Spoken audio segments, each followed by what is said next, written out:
1 જૂન 2026 દિવસથી ઘણું બધું બદલાઈ ગયું છે। 8 એવા નિયમો બદલાઈ ગયા છે કે જે તમારે જાણવા અને સમજવા ખૂબ જ જરૂરી છે।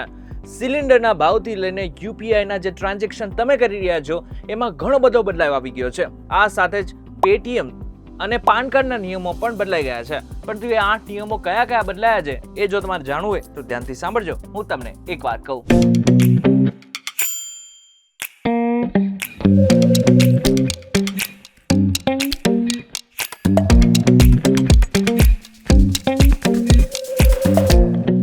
એક વખત આપનું સ્વાગત છે ને હું છું આપનો દોસ્ત કરણ ચૌધરી। હવે સૌથી પહેલો અને સૌથી મોટો જે બદલાવ આવ્યો ને એ 1 જૂને કોમર્શિયલ ગેસના જે ભાવ છે ને એ બદલી ગયા છે। એમાં ભાવ વધારો ઝીકાયો છે। કેટલો વધારો ઝીકાયો છે તો અમદાવાદમાં ખાસ કરીને એટલે કે ગુજરાતની જ વાત કરવામાં આવે તો ગુજરાતમાં ખાસ કરીને 44 રૂપિયા વધારી નાખવામાં આવ્યા છે, જ્યારે દિલ્હીમાં 42 અને કોલકાતામાં 53 રૂપિયા સુધી આ ભાવ વધારો થયો છે।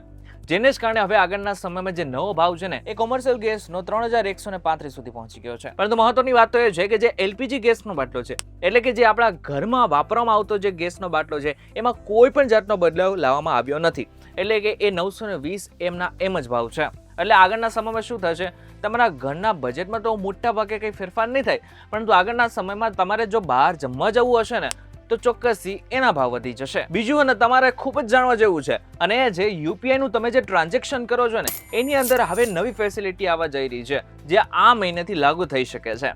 એ ફેસિલિટી શું છે? અત્યાર સુધી આપણે શું કરતા હતા, કોઈ પણ વ્યક્તિને ટ્રાન્ઝેક્શન કરવું હોય ને તો માત્ર ને માત્ર આપણે 4 કે 6 અંકનો પિન નાખતા હતા, પરંતુ હવે આગળના સમયમાં જો તમારે મોટું ટ્રાન્ઝેક્શન કરવું હશે ને તો આ 4 કે 6 અંકનો પિન નહીં ચાલે। હવે તમારે શું કરવું પડશે, તમારું ફેસ આઈડેન્ટિફિકેશન એની સાથે સાથે સેકન્ડ લેયર ઓથેન્ટિકેશન કરવું પડશે। હવે આ છે ને આપણા માટે ખૂબ જ સારું છે। આગળના સમયમાં કોઈ બીજા વ્યક્તિ પાસે આપણો ફોન હશે ને તો એ બહુ મોટું ટ્રાન્ઝેક્શન એના તરફથી નહીં કરી શકે। ત્રીજા નંબરનું આ સૌથી સમજવા જેવું, આપણે ઘણી બધી વખત જોયેલું છે કે યુપીઆઈ આઈડી આપણે ઘણી બધી વખત નાખતા હોય અથવા તો કોઈ વ્યક્તિને ડાયરેક્ટ ટ્રાન્સફર પૈસા કરવા હોય ને આપણે શું કરીએ, ગૂગલ પે છે, પેટીએમ છે એવી એપ્લિકેશન ખોલીએ અને પછી નીચે સ્ક્રોલ કરીએ ને તો આપણે ઘણા બધા નામો દેખાતા હોય છે। એ નામોમાંથી આપણે જે નામને આપવાનો આવે પૈસા એટલે કે જે તે વ્યક્તિને પૈસા આપવાના હોય ને એ નામ ઉપર આપણે ક્લિક કરીએ છીએ અને આગળના સમયમાં આપણે પૈસા અને ટ્રાન્સફર કરી નાખતા હોય છે। પરંતુ ઘણી બધી વખત એવું થતું હોય છે કે આપણી સામે બે નામ સરખા હોય છે। જેમ કે મારે કોઈ વ્યક્તિને ટ્રાન્સફર કરવાના છે, હવે આકાશ નામના વ્યક્તિને આપણે ટ્રાન્સફર કરવાના છે, પરંતુ તમે ગૂગલ પે માં જશો તો બે આકાશ છે, પરંતુ ભૂલથી ને બીજા નંબરના આકાશને પૈસા અપાઈ ગયા તો શું કરવાનું? એટલા માટે થઈને હવે સરકાર નવો નિયમ લાવવા જઈ રહી છે।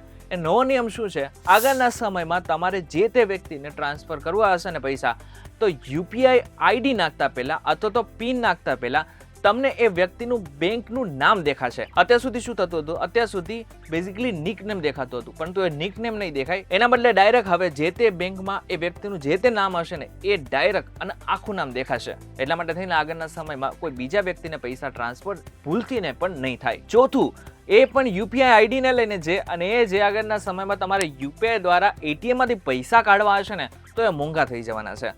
અત્યાર સુધી આપણને ખબર છે કે યોનો જેવી એપ્લિકેશન દ્વારા આપણે એટીએમમાંથી ડાયરેક્ટ પૈસા ઉપાડી શકીએ છીએ।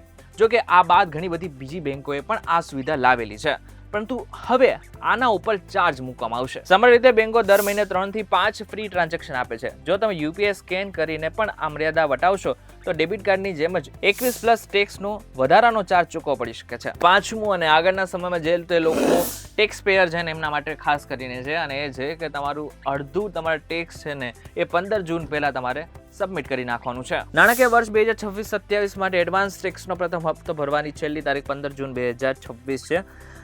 હવે નિયમ એ પ્રમાણે છે કે જે પણ વ્યક્તિ પગારદાર કે બિઝનેસમેનની અંદાજિત નેટ ટેક્સ લાયબિલિટી વર્ષમાં 10,000 થી વધુ થતી હોય તો તેમણે 15 જૂન સુધીમાં પોતાના ટેક્સના 15% રકમ એડવાન્સ ટેક્સ તરીકે જમા કરવા પડશે। જો આમાં તમે નથી કરતા તો દર મહિને 1% વ્યાજની પેનલ્ટી લાગશે। છઠ્ઠું અને સૌથી સરસ, હવે આગળના સમયમાં તમારે જો યુપીઆઈ થી પ્રોવિડન્ટ ફંડના પૈસા કાઢવા હશે ને તો એ પણ શક્ય છે।